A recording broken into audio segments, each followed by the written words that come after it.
وقتی قرمه سبزی برای بچه های کشورم میشه آرزو. ویدیو رو ببینید.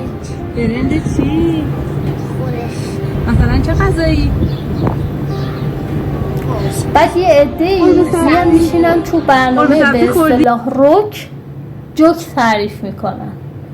آره جوانای مملکتمون بیکارن ولی خوب میخورن، خوب میگردن، خوب میچرخن، خوب مهمونی میرن.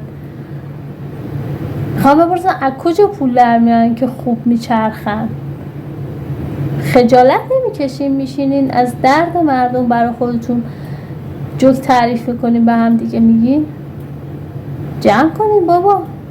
برنامه مجید واشقانی که رسما باید بهش بگیم برنامه جوک، چون واقعا جوکه. میشینن دوره هم جوک میگن و میخندن.